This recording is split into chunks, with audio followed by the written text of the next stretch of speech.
Witam Was już, jak widać jesiennie. Wydawałoby się, że dzisiaj już się nic nie uda nagrać, bo pogoda była paskudna, ale patrzcie. Idealnie na ten materiał. Zamówiłem. Dzisiaj film taki może trochę pod zadumę, ale taki czasowo wpasowany. Za tydzień Wszystkich Świętych. I jak już kilka razy mówiłem, jednym z moich dziwnych hobby, oprócz nagrywania filmów na YouTubie, jest to, że lubię chodzić po cmentarzach. Szczególnie w takiej ładnej, jesiennej aurze, pospacerować, pomodlić się, jakoś tak trochę w zadumie, pokontemplować. Bardzo to jest takie uspokajające, fajne. A sprzyja temu to, że mieszkam w bardzo starym mieście i w takiej okolicy, która w nekropolię obfituje. Chociaż mi, że tak powiem, bliższy jest cmentarz przy ulicy Kraszewskiego, bo i tam są pochowani moi przodkowie, moja rodzina, moi dziadkowie, moi pradziadkowie. No to jest też cmentarz z końcówki XIX wieku, też bardzo bogaty, że tak powiem, w ciekawe nagrobki, w bardzo ciekawe pochowane tam persony. Między innymi jest tam cała duża kwatera żołnierzy z I wojny światowej, i niemieckich, i rosyjskich, ale jak patrzymy na nazwiska, to widzimy, że tam są nazwiska i stricte polskie, i nazwiska śląskie, i niemieckie, i ukraińskie, i rosyjskie. Są groby z bardzo zamierzchłych czasów, właśnie z przełomu wieków XIX-XX. Są groby nowsze, niektóre widać, że często uczęszczane, niektóre już bardzo, bardzo zarośnięte. Widać, że już nikt ich od lat nie odwiedza. I takich cmentarzy tutaj bardzo starych i bardzo okazałych pod względem architektury, jak chodzi o różne nagrobki, czy, że tak powiem, ich zawartości, czyli kto tam leży, jakie znamienite tutaj w historii Bytomia postaci, to jednak jeden cmentarz jest taki najważniejszy i to jest właśnie cmentarz Mater Dolorosa. Takie cmentarze w zasadzie są dwa, bo ten, po którym ja teraz tutaj chodzę, to jest cmentarz Mater Dolorosa 1 z 1868 roku. Tutaj kawałek dalej jest trochę później, w 1886 chyba, wybudowany Mater Dolorosa 2. Dziadek by powiedział, albo bardziej rodowici bytomianie, Mater Dolorosa 1 i Mater Dolorosa 2. No i tutaj na tym cmentarzu, jako najstarszej nekropolii Bytomia, najbardziej zabytkowej, najbardziej historycznej, najbogatszej, jeżeli chodzi o właśnie i o to, kto tu jest pochowany i jakiej tutaj jakby architektonicznego kunsztu są wzniesione różne grobowce, pomniki. Nie wiem, czy można tak powiedzieć, architektury funeralnej. Myślę, że Powązki warszawskie albo tam lwowski Łyczaków może mieć tutaj konkurenta. Oczywiście na mniejszą skalę, bo Bytom jest jednak trochę mniejszy jak te wymienione miasta. No naprawdę możemy znaleźć perły, jeżeli chodzi o to, jak pięknie może być złożony człowiek w swojej ostatniej podróży.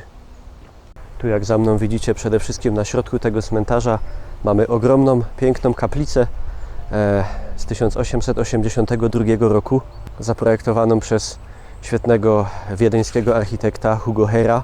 Ale to przecież w cmentarzu nie rozchodzi się o to, co tutaj jest postawione, tylko komu.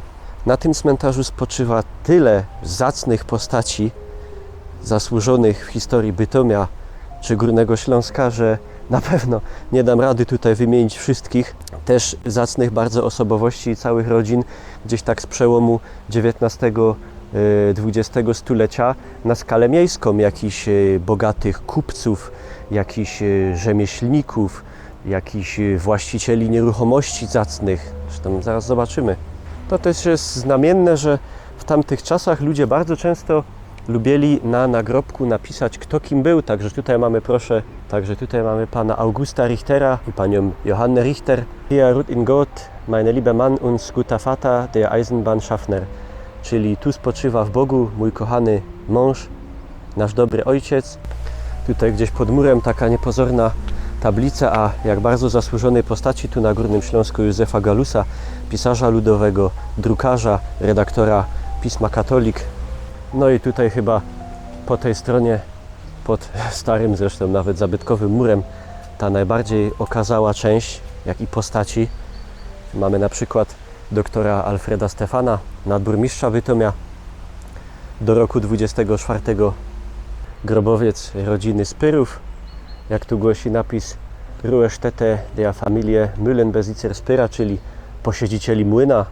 Tutaj symboliczny tylko grób, bo został niestety przekopany po wojnie nadburmistrza Georga Brüninga, największego, najbardziej zasłużonego bytomianina, chociaż w sensu stricte bytomianinem nie był, ani górnoślązakiem, czy w ogóle Ślązakiem, bo urodził się w Zelm, w Westfalii, w zachodnich Niemczech. Tu przyjechał, objął stanowisko nadburmistrza i z takiej raczej powiedzielibyśmy prowincjonalnej mieściny na Dalekim Wschodzie Niemiec zrobił miasto, które miało uliczne oświetlenie gazowe na przykład szybciej niż zachodnio-niemieckie miasta, brukowane ulice, Królewski Instytut Higieny, pierwszy na Górnym Śląsku teatr. Także oceniając po czynach na pewno najbardziej zasłużony bytomianin. Obok piękne wielkie grobowce Wieczorków.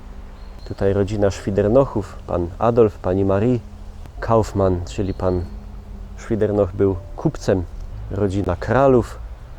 Tu widzimy też, że nie tylko rodowici bytomianie, ale też liczni ludzie, którzy tutaj przybyli do Bytomia z Kresów, między innymi z Lwowa w dużej liczbie w 1945 roku. Tutaj ogromne, wspaniałe grobowce, tutaj rodziny Szastoków, tutaj obok pana Ignaca Hakuby, wielkiego bytomianina, niezwykle zasłużonej dla miasta postaci tak zwanego piwnego króla. Człowiek na tyle bogaty, przez długi czas najbogatszy bytomianin, między innymi z własnych pieniędzy ufundował budowę bytomskiego ogrodu zoologicznego, tak na marginesie pierwszego w ogóle zoo na Górnym Śląsku. Większość ludzi pewnie będzie kojarzyć z Górnym Śląskiem zoo w Parku Śląskim, ale jaki Park Śląski? Tu w Bytomiu było pierwsze na Górnym Śląskie zoo w miejscu Parku Miejskiego, tam gdzie potem można było jeszcze po wojnie oglądać między innymi niedźwiadki.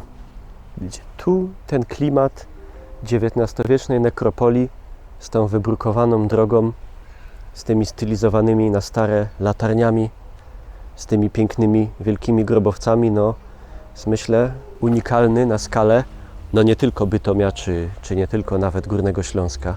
Tu po tym, jakiej klasy mamy te wszelkiego rodzaju grobowce, jakie tutaj spoczywają zacne postaci, zacne rodziny, widać, że to zwłaszcza tak w połowie tego XIX wieku to nie było, jak się to mówi, byle jakie miasto. Jest tutaj też symboliczny grób księdza Jerzego Popiełuszki, który jedną z ostatnich mszy, jeżeli w ogóle nie ostatnią nawet za swojego życia, miał w Bytomiu, w kościele Podwyższenia Krzyża Świętego mojej parafii, gdzie byłem chrzczony, szedłem do komunii, byłem bierzmowany. Krok dosłownie dalej mamy grób księdza Szafranka chyba. Nikomu, kto się interesuje chociaż trochę historią Górnego Śląska, księdza Szafranka nie trzeba przedstawiać. Zwany śląskim rejtanem, wieloletni proboszcz kościoła mariackiego w Bytomiu. Chociaż widzicie, i w tym przypadku warto by też było wspomnieć, że na przykład jak ja chodziłem do szkoły, przedstawiało się księdza Szafranka jako wielkiego obrońcę polskości Śląska, czy polskości Górnego Śląska. Kiedy człowiek się trochę bardziej zainteresuje tematem, okaże się, że to wszystko nie jest takie proste. Trzeba by się było cofnąć ze 170 lat wstecz i wejść w umysł ludzi, którzy żyją na terenie jeszcze nawet nie zjednoczonych Niemiec. Tacy ludzie, którzy są często okrzyknięci tymi obrońcami odwiecznej polskości Śląska, to tak trochę brzmi, jakby Ślązacy przez 600 lat nie mieli nic innego do roboty, tylko z utęsknieniem czekali na Polskę.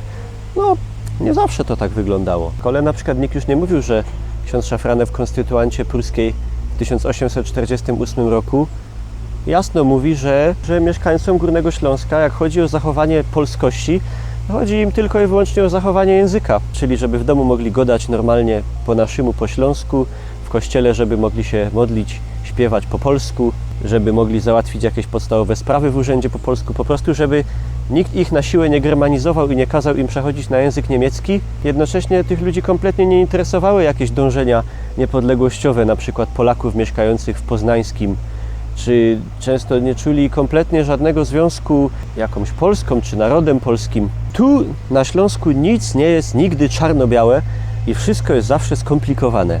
Począwszy od historii, a już nie wspomnę o tożsamości ludzi, ale nie przyszliśmy na cmentarz, żeby rozprawiać o tożsamości ludzi, żeby się dowiedzieć, jak to wyglądało, trzeba by się było spytać tych ludzi, kim oni się czuli, a tego już niestety nie zrobimy. Także zostawmy ich w spokoju. Wspomagając się tu trochę internetem, wymienię Wam tylko, że choćby pochowani są tu jeszcze Jan Biały, Cichociemny, ksiądz Norbert Bończyk, też wielki duchowny poeta, działacz, współpracownik zresztą księdza Szafranka, Paul Jakisz, znamienity bytomski architekt rodem z Opola, któremu zawdzięczamy m.in. takie budowle Kościół Trójcy Świętej, sławny pisarz ludowy Jan Ligoń, Piotr Miętkiewicz, pierwszy powojenny prezydent Bytomia po 1945 roku, panowie Edward Szymkowiak, pan Trampisz, fani piłki nożnej na pewno skojarzą nazwiska, znamienici piłkarze Polonii Bytom i wielu, wielu innych spoczywa tutaj na tak w sumie niewielkim powierzchniowo, ale bardzo starym i bardzo ważnym cmentarzu. Jeżeli by Was interesowały takie tematy cmentarne albo po prostu historia Bytomia, Górnego Śląska, to jeżeli byście tu kiedyś byli, zwłaszcza w takiej pięknej porze, warto się tutaj przejść, choćby pospacerować tymi alejkami, jeżeli ktoś jest wierzący, pomodlić się o duszę tutaj spoczywających zacnych ludzi, pomyśleć trochę, wyciszyć się, może przy okazji właśnie święta zmarłych, wszystkich świętych, przyjść tutaj, oświecić jakąś świeczkę, oświecić znicza pod krzyżem. To taki materiał, zdaję sobie sprawę, nie do wszystkich, ale z drugiej strony co jest do wszystkich? Nawet wbrew pozorom pieczony kurczak i zupa pomidorowa nie wszystkim smakuje. Taki na odmianę nie do pośmiania się, tylko do może jakiegoś właśnie pokontemplowania. Może ktoś, jakiś fan po prostu pięknych miejsc po obejrzeniu tego filmu zostanie zachęcony, może się tutaj wybierze, może ktoś z Was mieszkał gdzieś nieopodal, a nie zdawał sobie nawet sprawy o takim zacnym miejscu.